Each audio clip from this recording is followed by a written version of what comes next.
Domestic abuse is terrorism. Does that sound insane to you?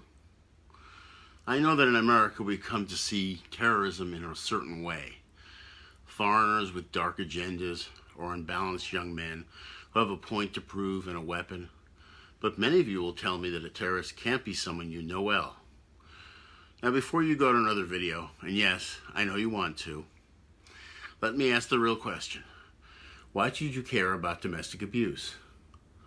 Well, when we criticize other countries for violating our values by allowing intimidation of women, how can we tolerate it here? When we justifiably seek answers to the problem of gun violence, how do we ignore this horrible violation of our basic rights as Americans? And how can any American accept the terrorizing of women and children on American soil? How does domestic violence violate our values of freedom? Well, being a victim is like living in a fascist country. Anything can bring on a barrage of fists or threats. The reasons are always irrational and unpredictable. A victim is a prisoner somewhere in the United States. Children are the silent victims of domestic abuse, and the long-term effects are as bad as any form of PTSD. Substance abuse, criminal behavior, suicide, any of these can be the result of being exposed to the brutal abuse of a parent. Studies have shown that the majority of offenders in our prison experienced some sort of abuse or witnessed it as children. So let me suggest that making the assumption that domestic abuse is not a real problem is a mistake. According to the FBI, about 2 million men per year beat their partners, and what most people don't realize is that many of them seem normal on the surface. Can you accept that someone on your street might be an abuser? That he beats his wife? That he intimidates and hits her? That his children are forced to watch? Well, here are some statistics that might clarify the situation. 14% of all American women acknowledge having been violently abused by a husband or boyfriend. Violence against women in the home causes more injuries to women than car accidents, muggings, and rapes combined. Every day, 4 women are killed by their intimate partner. Now, this last statistic is the most disturbing. As large a nation as we are, it would seem that 1,460 deaths a year is worth a national dialogue of its own. So ask yourself this. Is there a family maybe a few houses away from you that is living in hell behind closed doors? This video is prompted by the story of Carrie Charlesworth. It's also the story of an untold number of battered and abused women. It's likely you know one of them, though you don't realize it.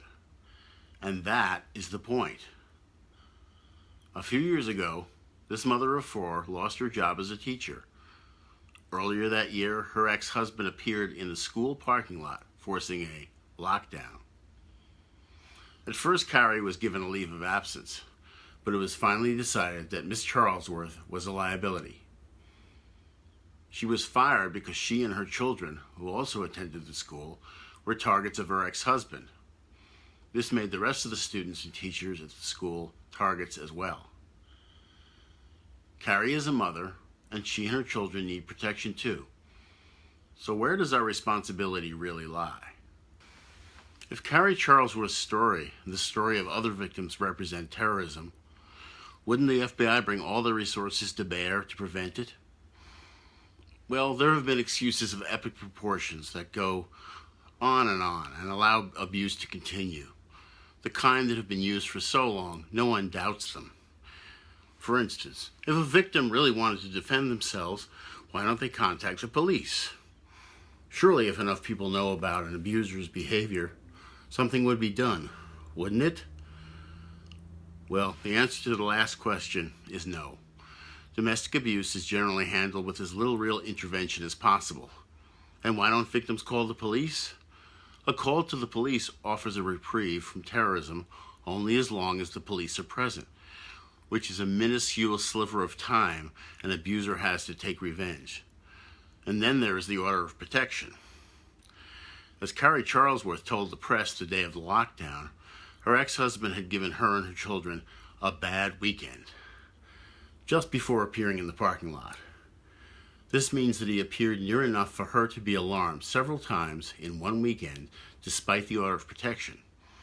Carrie's firing proves that the order of protection can be of limited value. There are many loopholes that allow the abuser to continue to terrorize victims. But is domestic abuse truly a form of terrorism? Let's begin with a definition from the Merriam-Webster Dictionary. The systematic use of terror, especially as a means of coercion. Sound familiar? For now, our answer is to create legislation that is as harsh as any other set of laws designed to deal with violence and coercion. We need to meet domestic violence and stalking crimes with laws that carry escalating penalties, starting with 8 to 10 year sentences and ending with life in prison if there is a third offense. Our job now is to make Americans aware of what is happening right next door and ask the question, are you willing to have this happen in your country?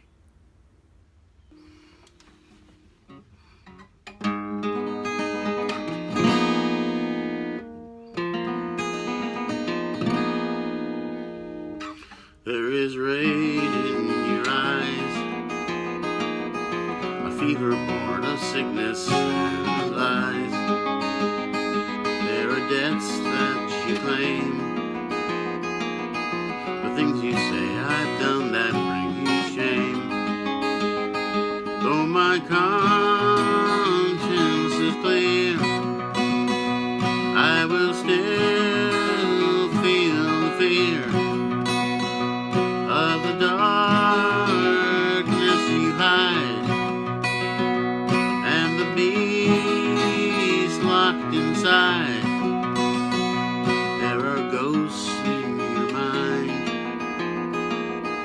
and dancing to their tune will make you blind to the family you know, whose love and trust you lost so long ago.